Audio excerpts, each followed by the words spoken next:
Bob Show, brought to you by Murphy Builder Supply. And it's Tuesdays with Blake Tillery, State Senator Blake Tillery on the phone. Blake, how you doing today? Hey, Bob, doing okay. How about yourself? Great. How's your Memorial Day weekend? Busy. Working through budget stuff, and then we started early this morning. I think had the first meeting here at 6, and kind of combing through, and here in about 30 minutes, after this show, I've got to hit the road and be up in Atlanta. We have our first budget meetings this afternoon. Well, actually, this morning. So you're already headed to Atlanta this morning, huh? Say that again? I said you're headed to Atlanta this morning, you said? Yes, sir. Nice weather to do so, isn't it? Well, getting close to June was still, you said last time, if you were a betting man, June 15th is the date you're looking at, right? That's what I would think, yes, sir. I think you're going to see full committee meetings start more June 11, 12 period, and then I think we'll be in session on June 15th. But, again, that today you'll see 2 subcommittees of Senate Appropriations today, Education and Agriculture today. And then we've got another one tomorrow, follow up with 7 that have already been scheduled, 7 of our 11 subcommittee meetings in the next 7 days. And we'll get the rest of those locked down soon and keep moving forward. And what are the chances this runs smoothly, or is it going to be interesting to watch? All the maneuvering going back and forth. That's a question. I, from an appropriations end, which that's now what I've been tasked with handling, I think will be as smooth as you can be when you're cutting out $3.5 billion. We've got a few questions up in the air, how much federal funds can be used. As you know, Georgia's been given about $4 billion in federal funding, of roughly $2 billion came to the states. Can't backfill lost revenue. So in other words, the sales tax and income tax loss that we've seen, we can't use that $2 billion to do that. We can only spend it on COVID-related expenses. So the hospital expenses that we incurred over in Albany, when we popped up the Georgia World Congress Center as a potential hospital overflow site, all the testing that we've been able to buy, PPE, et cetera, that we've been able to share with different counties and communities, has to be used for that purpose. So still leaves us a pretty big hole in the budget that we're working through now. And agency submissions were due last Wednesday on the 20th. They were due to me, to Chairman Terry England over in the House, and then to the Office of Planning and Budget of the Governor's Office. But those were turned in for the most part. We had a few agencies that submitted things that weren't quite at 14%, and we had to send those back. The letter called for 14% reductions, which has been talked about in the media pretty well, for planning purposes. So agencies, most of them submitted at that level. Some of them didn't submit at that level. They've resubmitted or they're working on it. One group asked until Wednesday to get their final numbers in, and we were able to allow them to do that. So once they get those submissions in, then it will become, that's what's starting today, is the part of the legislature is to go through, see what those submissions were, either accept them, reject them, or change them. And from those changes, exceptions, or rejections that we get, will be how we develop the budget over the next 14-ish days. When the legislative session does reconvene, how's it going to look, Blake? Because the majority of the members of the House and Senate are in that at-risk category for the COVID-19. They're elderly gentlemen, so will they stay in their office? Will they be in this general assembly? How will it work? Right, so it's going to be very, very different. As you know, folks in Wayne County have been some of the best to come up and visit, see the legislature at work, see everything in progress.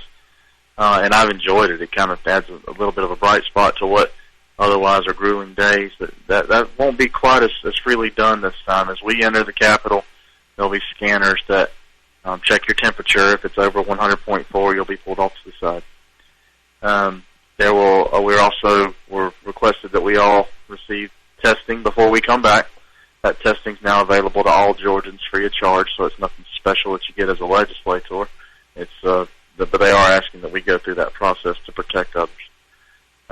In the meetings today, which again started at 11 o'clock this morning, the subcommittees of appropriations, you'll see that they are all available and accessible online. Usually the subcommittees aren't. All full committees have been for several years, but subcommittees will be as well.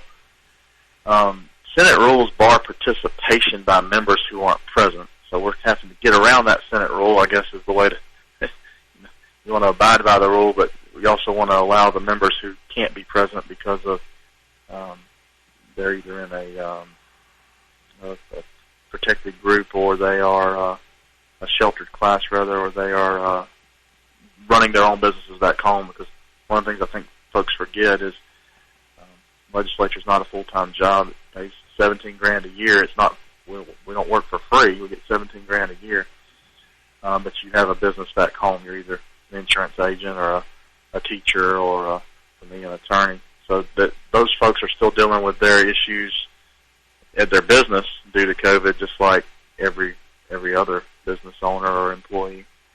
So some of them are going to watch online and get their questions either to the chairman in advance via email that the chairman, subcommittee chair will ask, or some other electronic means so they can be asked in those committee meetings. I think you'll see 6-foot distancing today at subcommittee meetings. You'll see a lot of folks who wear masks. Masks aren't required. We're not going to kick you out if you're not wearing a mask, but someone who is healthier, a 36-year-old who's healthier may decide they don't want to wear a mask, but that might be in their interest just to, out of respect and safety for those who aren't 36 in the room. So it'll look a lot different. The legislature's going to look different as well. I understand that. Many people sitting at their seats. They'll be watching it back in their office, and I think Representative Wertheiser and Representative Meeks have talked to you a little bit about that. We're going to extend time for voting, which will change our process. Usually in the Senate, there's 1 minute to vote, and everybody votes, and the vote's over. We're looking now, we think it'll be roughly 30 seconds per individual to vote as people come in and out of the Capitol of the Senate chamber. That means with 56 senators, you're taking roughly half an hour for each vote. So I think some of these things, folks, we've got some guidelines in place right now how we think it's going to work, and that'll probably get amended as we start working it through and figuring out what's practical and what's not. Okay. Well, we'll look forward to the session when it reconvenes, hopefully June 15th. And as you mentioned, it's going to be interesting. $3.5 million has to be taken out of the budget, so it'll be interesting how that works out as well. But we'll look forward to talking to you next Tuesday. Tuesdays with Tillery. And, again, have a safe trip to Atlanta. Stay safe up there. Will do. And, Bob, one more thing. Remind folks of two things. One, if you're having issues with unemployment, please don't hesitate to call my office or send me an email. The best is actually emails because we can work at those way after hours. Blake.Tillery@senate.ga.gov or 404-656-0089. And then also, please complete your census. As you see, Wayne County's pushing that 50% mark. We've had about half of Georgia counties get over it now, and it's very important as we look at representation in Atlanta, representation in Washington, and also federal funds that come to Wayne County because of census count. So please complete those. The only thing you got to answer is how many people live at your house. You ain't got to fill out any of those other questions. So thanks for getting the word out about that as well. Okay, Blake. Again, we'll look forward to talking to you next Tuesday. Have a good morning. Bye-bye. Okay, we'll be back with another guest here in the green room right after this timeout. Sheffield's Trophies and Sports Shop is now under new ownership as Becky and Pat have decided to enjoy retirement. So it's now Sheffield's by Scott Horrell and Fatback Tees and Sean Mullis, the new owners. Need custom screen printing, signs, or banners? Need sports equipment or apparel? Sheffield's new owner Scott Horrell and Sean Mullis now offer custom screen printing, signs, and banners in addition to the services already provided. For all your sports needs, trophies, engraving, embroidery, custom screen printing, banners, and more, call Sheffield's at 912-427-2982 or 912-530-8384. Or visit Sheffield's by Fatback Tees and Mullis at 1516 West Orange Street, Monday through Saturday. If you can think it, they can get it. Again, Sheffield's now Sheffield's by Scott Horrell and Fatback Tees and Sean Mullis. For all your sporting good needs, stop by and see them today. Murphy's Builder Supply is where you need to go for all your home improvement projects and hardware needs. They've been serving folks in this area since 1946. Murphy's offers some products and services that you may not know about. They now sell ammunition, both bullets and shells. Murphy's also sells personalized tags for dog collars. They build customized screens for windows and doors. Murphy's can rekey locks, and of course they can make keys. They cut glass for windows, plus Murphy's has monthly doorbuster specials. Check their Facebook page to see what's on sale. Murphy's Builder Supply, 156 Northeast Broad Street, Jessup. And welcome back. We got another guest in the green room with us, or in the studio with us, Ralph Hickox, County Commissioner. Got a series of concerts coming up, so Ralph wanted to come out and tell us about that. So the floor is yours. Good morning. How you doing today? We're here. Well, Double A Productions. It was Chris Albright. He gave me a call back about a month ago with wanting to do concerts at the drive-in. He said that he was given my number by Governor Kemp, and I sort of doubted that and pretty much told him so. And about 30 minutes later, I got a phone call from Mark Williams, who assured me that Chris Albright was legit. So anyway, apparently what the governor's thoughts was to trying to get the industry back up and going somewhat, but do it in a safe manner. And at the drive-in, we've been able to operate safely because, we keep you in your car or keep you in front of your car. Even the way we handle the restroom facility, the way we handle the food, we do it all cashless, credit card. So they thought that would be a good way because, these bands, it's not just them. They have a lot of, I guess you call them roadies, and if you go a year or that long without them having work, they're going to have to find something else to do, and you wind up losing the industry like that. So they call them this. Georgia Grown actually has got behind it. If you're familiar with that, that's usually to do with farming, and they're talking about giving away. They haven't really got with me on that yet, but they're giving away some food items to promote the Georgia Grown in that. But it's Georgia Grown Concert Series is what it's called. And the idea is to reintroduce Southern rock and country music across the Southeast in a compliant way to the COVID restrictions.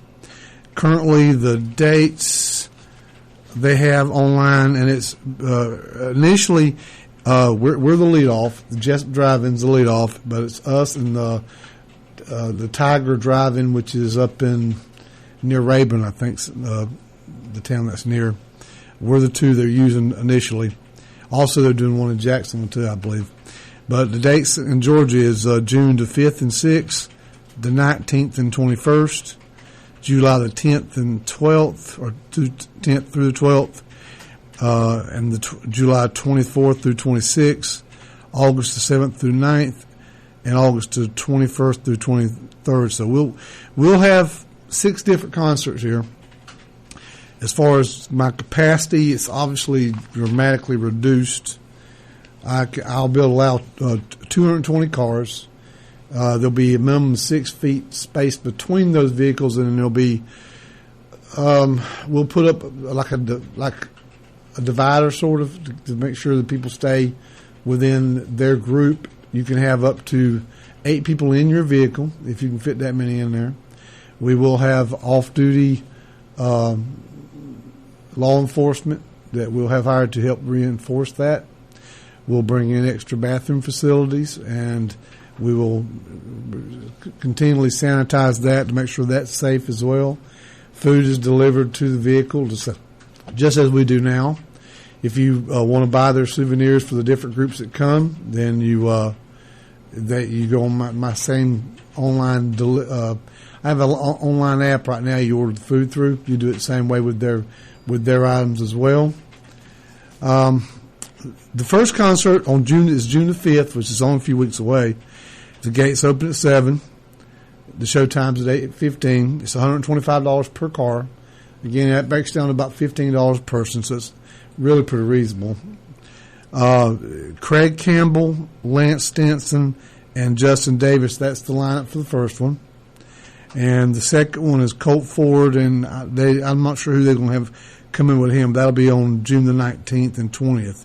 But the one on the 5th and 6th, Craig Campbell, he's how familiar you might be with him. He's from, Lyons, Georgia. He's from Lyons, Georgia. He's had several songs that's been on the top 100. Outskirts of Heaven, Take Me Back, Kiss, Keep the Kisses Coming. That peaked at 72. Fish was at 83. Family Man was at 84. Out of My Head was at 90. So he's had quite a few songs that's been on the top 100. Lance Stinson, he's from Lumber City, Georgia. He's also married to Jerice Mosley, Jerry Mosley's daughter, the barber. His song is as popular as the one about Alderman Hall. You may have heard that one. He's got a few others also he's put out. Again, it's $125 per car. You have up to 8 people. You do have to stay at your vehicle. If you want to bring in outside, there'll be outside food or drink. You can. There's a cooler fee for that. To get tickets, you go to GeorgiaGrownConcertSeries.com. It's Georgia Grown, G-A, not Georgia spelled out, just G-A, GrownConcertSeries.com. And just to give you a little about this particular Chris Albright, some of the things they've done is the Murray Brothers Caddyshack Charity Golf Tournament. They did a huge concert at the Players Championship last year. Sound Waves Music Series. They were the ones that produced all the music and sound for Governor Brian Kemp's inauguration. Also for the governor's swearing-in ceremony. They've done a Blake Bordas, which he's now not in Jacksonville anyway, but his foundation. They did a concert series with that. They represent a lot of top line artists, to include like Dwight Yoakam, Georgia Florida Line, Foreigner, Jeezy, John Langston, Back Road Anthem, Confederate Railroad, Craig Campbell, of course, Mark Chestnut, Kentucky Headhunters, Luke Combs, The Lax, Tracy Lawrence, Toby Keith, and Travis Tritt. The two that I want to see come that I'm hoping are going to be in the last to his 38 special, and Tracy Lawrence. Pretty sure Tracy Lawrence. The only problem with it is that both those groups wanted to see how this is going to work out with the whole COVID thing. How are we, logistically, are we going to be able to handle it? So the first artist that we're bringing in, he's done a lot. He's had some stuff on the Billboard, but they didn't want to bring in somebody that would flat slam the drive in and then us have a bad situation. So we expect a good crowd, but trying to logistically get it where it's safe, it's something real important to us. So that's what we got going on, Bob. So tickets are on sale in advance. Oh yeah, you buy them by a car. Yeah, you buy it by the car. How many? $125. How many people in the car? You can update if you can pack them in there. But what will happen is you'll park your car. You don't have to stay in your car.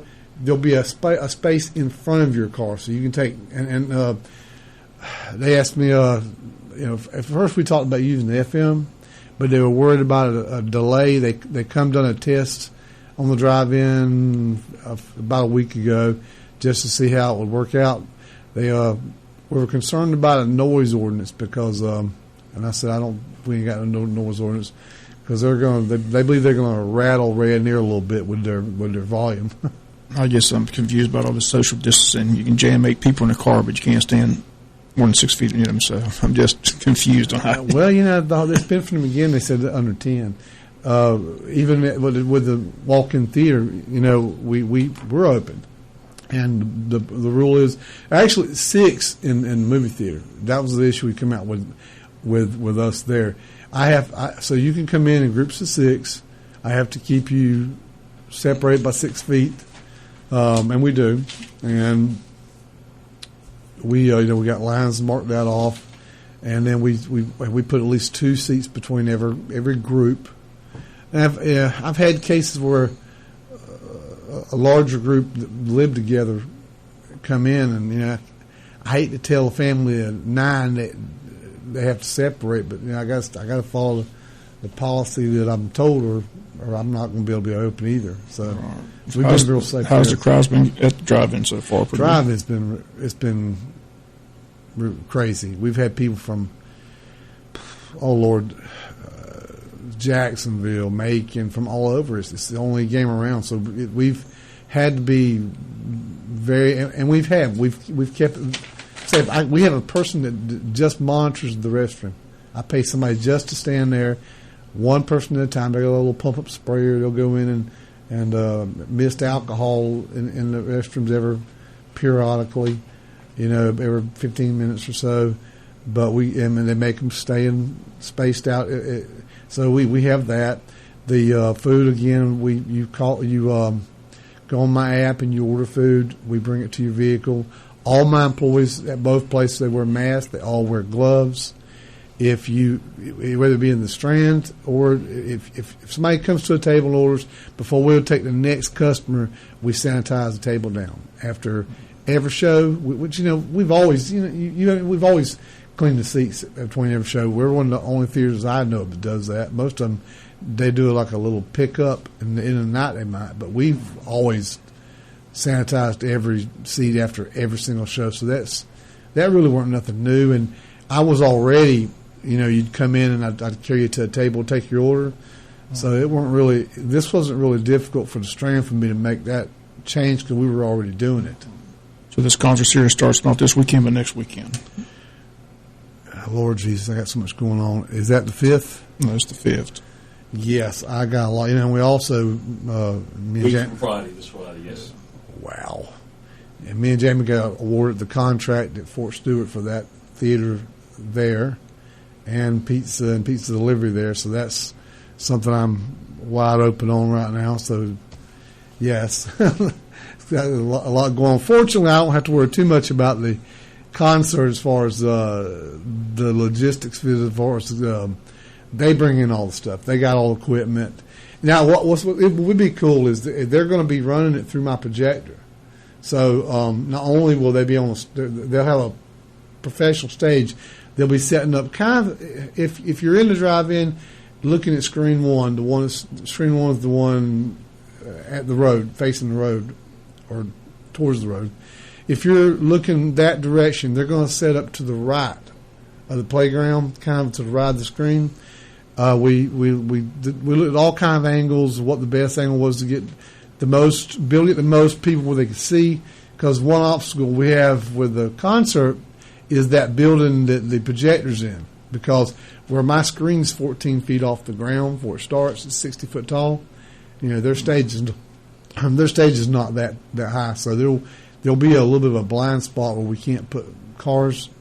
But they'll be to the right a little bit, and but they're gonna be piping their video. They'll have like 3 different cameras, and they'll doing shots, and you'll be able to watch. You actually be able to see it on both screens. They're gonna have where you can not only are they blasting the sound across there, you also will get to see them on the screens.